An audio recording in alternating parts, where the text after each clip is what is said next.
نحمده ونصلي على رسوله الكريم اما بعد فاعوذ بالله من الشيطان الرجيم بسم الله الرحمن الرحيم او كالذي مر على قرية وهي خاوية على عروشها، یا اس کی طرح جو گزرا ایک بستی پر اور وہ بستی ڈھئی پڑی تھی اپنی چھتوں پر۔ قال انا یحیی هذه الله بعد موتها، بولا اسے کیسے جلائے گا اللہ اس کی موت کے بعد۔ فَأَمَاتَهُ اللَّهُ مِئَةَ عَامٍ ثُمَّ بَعَثَهُ، پس اللہ تبارک و تعالیٰ نے 100 سال ان کو موت دے دی، ثم بعثہ، پھر زندہ کر دیا ان کو۔ قال کم لبثت، اور زندہ کرنے کے بعد معلوم کیا کم لبثت، کتنے دن تم ٹھہرے۔ قال لبثت یوما او بعد یوم، کہا کہ میں ٹھہرا ایک دن یا اس سے کچھ کم۔ اس آیت کے اس حصے میں اللہ تبارک و تعالیٰ نے حضرت عزیر علیہ السلام کا واقعہ بیان فرمایا ہے، جو ایک ویران بستی کے پاس سے گزرے تو آپ کو حیرت و استعجاب کی کیفیت طاری ہوئی اور سوچنے لگے کہ اللہ تبارک و تعالیٰ اب اس ویران بستی کو کیسے زندہ فرمائے گا۔ مولا رب العزت نے آپ کو 100 سال تک کے لیے موت دے دی اور 100 سال کے بعد پھر آپ کو زندہ کیا اور معلوم کیا کہ اے عزیر تم اس جگہ پر کتنے دن رہے؟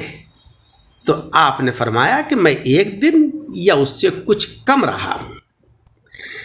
پچھلی آیت میں فرمایا گیا تھا کہ حضرت ابراہیم علیہ السلام نے اپنے رب کا پتہ زندگی اور موت سے دیا کہ جس کے قبضے میں موت اور زندگی ہے وہی میرا رب ہے۔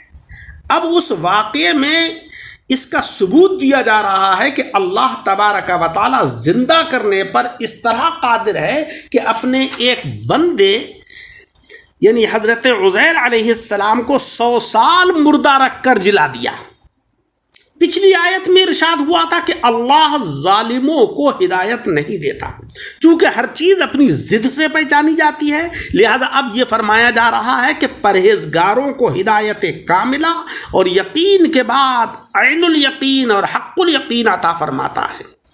یہ بات یاد رکھنا چاہیے کہ 1,24,000 یا کم و بیش انبیاء کرام دنیا میں تشریف لائے، مگر قرآن و حدیث میں بہت تھوڑے نبیوں کے نام یا حالات مذکور ہیں۔ قرآن عظیم نے خصوصیت سے ان انبیاء کرام کے حالات بیان فرمائے جن کے متعلق اہل کتاب نے افراط یا تفریط کر دی تھی۔ زیادتی محبت یا عداوت کی وجہ سے ان کے متعلق عجیب قصے گڑھ لیے تھے جن سے ان بزرگوں کے اصلی حالات چھپ گئے تھے، جس طریقے سے کہ آج جاہل مسلمانوں نے حضرت علی کرم اللہ وجہہ یا حضور غوث اعظم محبوب سبحانی کے متعلق عجیب روایتیں گڑھ لی ہیں کہ معراج میں حضور جناب احمد مجتبیٰ محمد مصطفیٰ صلی اللہ علیہ وسلم کو غوث پاک نے کندھا دے کر عرش پر چڑھایا، یا یہ کہ غوث پاک نے ملک الموت جب آپ کی روح قبض کرنے کے لیے آئے تو حضرت غوث پاک نے ان کی زنبیل چھین لی اور زنبیل کے اندر بہت ساری روحیں تھیں جو وہ قبض کر کے لائے تھے، ان ساری روحوں کو حضرت غوث پاک نے چھڑا دیا۔ یا یہ روایت گڑھ لی کہ حضور صلی اللہ علیہ وسلم نے معراج کے اندر قاب قوسین میں پہنچ کر جب پردہ اٹھا کر دیکھا تو حضرت علی کرم اللہ وجہہ پردے کے اندر بول رہے تھے، یعنی وہی خدا تھے، نعوذ باللہ۔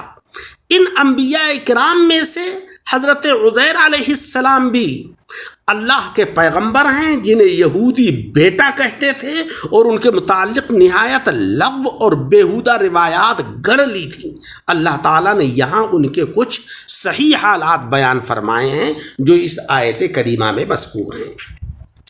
بیت المقدس میں بنی اسرائیل آباد تھے، یہ سبھی لوگ جانتے ہیں۔ جب ان کا فسق و فجور، نافرمانی اور طغیانی حد سے بڑھی اور انہوں نے پیغمبر وقت کے ہدایت پر عمل نہیں کیا تو حضرت عیسیٰ علیہ السلام سے تقریباً 600 برس پہلے بخت نصر نے بیت المقدس پر سخت حملہ کیا۔ ان کے ساتھ اس کے ساتھ 6 لاکھ جھنڈے تھے اور ہر جھنڈے کے ساتھ بے شمار فوج. اس نے بیت المقدس کو ویران کر ڈالا. تورات شریف کے نسخے جلا دیے. بنی اسرائیل کے 3 حصے کیے. ایک گروہ کو قتل کر ڈالا, دوسرے کو بہت ذلت اور خواری سے شام میں رکھا, تیسرے کو قید کیا. اس قیدی گروہ کی تعداد 10 لاکھ تھی. ان قیدیوں کو آپس میں تقسیم کر لیا. انہی قیدیوں میں حضرت عزیر اور دانیال علیہم السلام بھی تھے, جو اس وقت بچے تھے. جب بہت عرصے کے بعد ان میں سے بعض لوگ قید سے چھوٹے تو حضرت عزیر علیہ السلام بیت المقدس کے پاس سے گزرے, جو اس وقت اجڑا پڑا تھا. آپ تمام شہر میں گھومے, کوئی آدمی نہیں ملا, مگر وہاں کے باغات قسم قسم کے میوے سے لدے ہوئے تھے جن کا کوئی کھانے والا نہیں تھا. آپ نے کچھ انگور اور انجیر توڑ کر کھائے اور کچھ انگوروں کا رس نکال کر پیا اور کچھ انگور اور انجیر توشے دان میں رکھ لیے اور تھوڑا سا شیرہ انگور ساتھ لے لیا. حدود آبادی سے باہر نکل کر حسرت بھری نگاہوں سے دیکھ کر بولے کہ اللہ تبارک و تعالی اسے کیسے آباد کرے گا اور اب یہاں رونق کیسے واپس ہوگی. منظور الہی یہ ہوا کہ اپنی قدرت کاملہ انہیں دکھائے. آپ نے اپنی دراز گوش کو وہاں باندھ دیا. انجیر اور انگور کا توشے دان اپنے سرہانے ایک جانب اور شیر انگور کا برتن دوسری جانب رکھ کر خود آرام کے لیے لیٹ گئے. لیٹتے ہی نیند آ گئی اور سوتے میں جان نکال لی گئی. گدھا بھی مر گیا. یہ واقعہ چونکہ صبح کے وقت ہوا تھا, اللہ تعالیٰ نے بخت نصر بادشاہ کو نمرود کی طرح مچھر سے ہلاک فرما دیا. باقی بنی اسرائیل کو آزادی مل گئی. 70 برس کے بعد اللہ تعالیٰ نے شاہان فارس میں سے کسی کو مسلط کیا, جو اپنی فوجیں لے کر بیت المقدس پہنچا اور اس کو پہلے سے بھی بہتر طریقے پر آباد کیا. بکھرے ہوئے بنی اسرائیل پھر وہاں آ کر آباد ہو گئے اور 30 سال کے عرصے میں یہ لوگ بہت بڑھ گئے.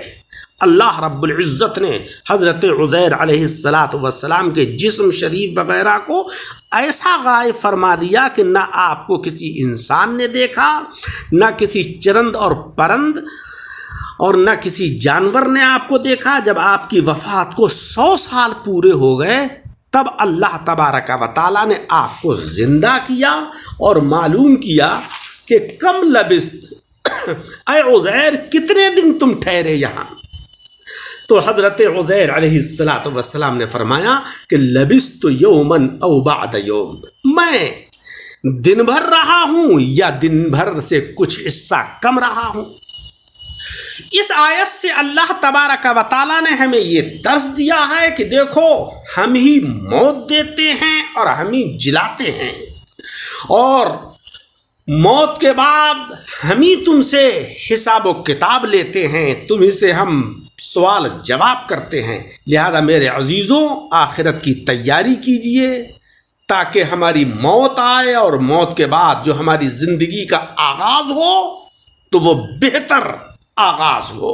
اور وہ بہتر آغاز کیسے ہوگا کہ جب ہم اس فانی زندگی کے اندر نیک کام کریں گے, اللہ کی عبادت و ریاضت کریں گے, تو ہمارا خاتمہ جو ہے وہ بہتر طریقے سے ہوگا اور انجام ہمارا بہتر ہوگا اور اللہ رب العزت ہمارے اوپر انعام و اکرام کی بارشیں فرمائے گا. اللہ تعالی ہمیں عمل کی توفیق عطا فرمائے. درس کو سن کر احباب کے ساتھ شیئر کریں اور ہمارے یوٹیوب چینل دعوت حق درس قرآن کو لائک اور سبسکرائب فرمائیں.